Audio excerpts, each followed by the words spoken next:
Les attaques terroristes perpétrées à Paris le week-end dernier ont été faites au nom de l'islam. Je le dis car selon les médias, les attaques n'ont rien à voir avec l'islam.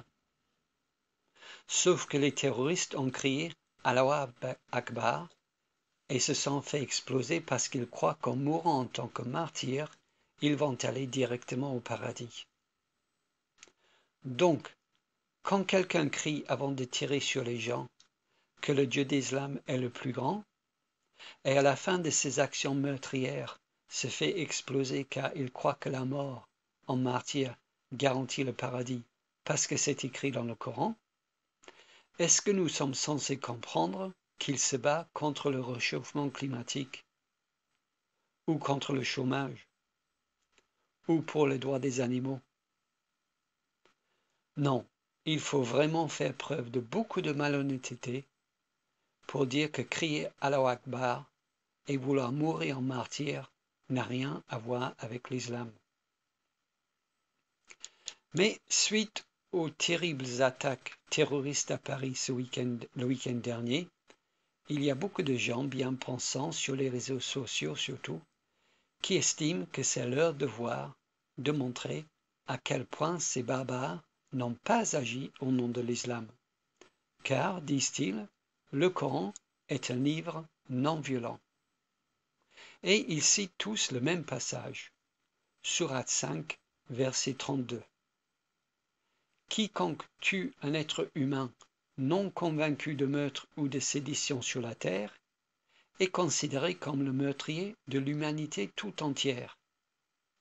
Quiconque sauve la vie d'un seul être humain est considéré comme ayant sauvé la vie de l'humanité tout entière. Or, je ne crois pas que l'islam soit une religion de paix. Et je veux le prouver en montrant que ceux qui utilisent ce verset star du Coran se tirent une balle dans le pied. Curieusement, les gens qui citent ce verset ne le citent jamais en entier. Et ils ne citent jamais ce verset dans son contexte. Bizarre, non? Pourquoi pas? Eh bien, il y a une très bonne raison.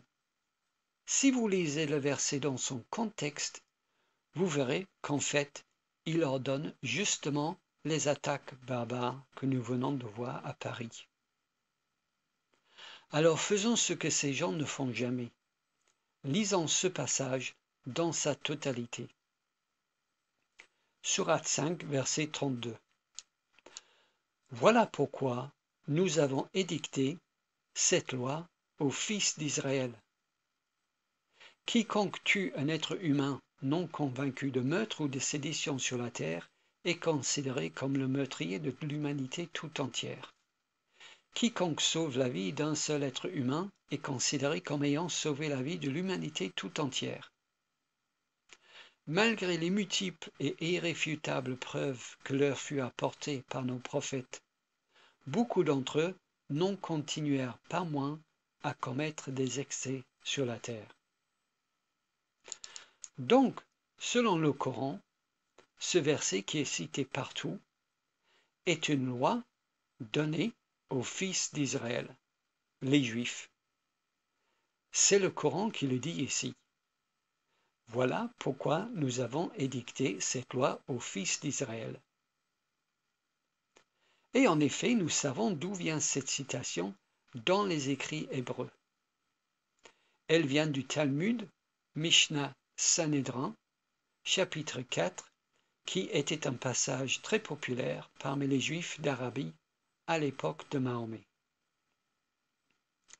N'est-ce pas donc ironique que le verset qui est cité le plus souvent comme étant le verset le plus pacifique dans le Coran, celui que tout le monde cite pour prouver que l'islam est une religion de paix, est en réalité une citation du Talmud juif. Donc, dans ce verset, le Coran explique quelle loi Dieu a donnée aux Juifs. Voilà pourquoi nous avons édicté cette loi aux fils d'Israël. pas aux musulmans donc, mais aux juifs. Cette loi a été donnée aux juifs. Donc, qu'est-ce qui a été décrété par Allah pour les musulmans? On trouve la réponse dans le verset suivant. Et oui, ce n'est vraiment pas très compliqué. On trouve la réponse dans le verset suivant, celui que personne ne cite jamais, bizarrement. Sourate 5, verset 33. La seule récompense de ceux qui font la guerre à Dieu et à son prophète, et qui provoquent le désordre sur la terre, est qu'ils soient mis à mort, crucifiés, ou amputés d'une main ou d'un pied par ordre croisé, ou qu'ils soient expulsés du pays. Ce sera une dégradation pour eux dans ce monde, en plus du terrible châtiment qui les attend dans la vie future. Donc, résumons. Verset 32 décrète ce que les Juifs doivent faire dans le pays que Dieu leur a donné. C'est écrit dans le Talmud. Ils ne doivent pas tuer un innocent. Mais ça, c'est pour les Juifs. Verset 33 décrète ce que les musulmans doivent faire. Et qu'est-ce qu'ils doivent faire, les musulmans? Eh bien, si quelqu'un leur fait la guerre, ou si quelqu'un commet le crime assez vague de provoquer le désordre dans le pays qu'Allah a donné aux musulmans, ils doivent être punis. Si vous provoquez le désordre dans un pays musulman, les musulmans sont censés vous tuer, vous crucifier, ou pour des crimes moins graves, vous découper des membres, ou vous expulser du pays. C'est écrit ici, je n'y peux rien. Alors, qu'est-ce qui constitue provoquer le désordre dans un pays musulman? Beaucoup de choses, comme abandonner l'islam pour devenir un mécréant, ou comme prêcher l'évangile, ou comme violer la charia, etc. Mais la forme la plus extrême de provoquer le désordre dans un pays musulman est bien sûr de lancer des missiles sur les habitants de ce pays. Bombarder les musulmans, c'est vraiment provoquer le désordre. Selon ce verset, un pays qui enverrait ses avions larguer ses bombes sur des musulmans chez eux est un pays dont le crime mérite la mort. D'ailleurs, selon certains rescapés à Paris, il semblerait que les terroristes eux-mêmes ont fait le lien direct entre les bombardements en Syrie et en Irak et leur tuerie. Donc ce passage coranique, que tout cite pour montrer à quel point l'islam est une religion de paix et que le Coran est un livre non violent, dit en fait que les Juifs sont les gens paisibles, mais que les musulmans doivent crucifier ou démembrer ceux qui provoquent le désordre. Ce passage de paix et de non-violence justifie donc les attaques terroristes à Paris. Donc, puisque les meurtres à Paris sont décrétés dans le Coran pour ceux qui provoquent le désordre, il est évident que ces attaques terroristes ont tout à voir avec l'islam, car l'islam ordonne le meurtre et le démembrement de ces provocateurs.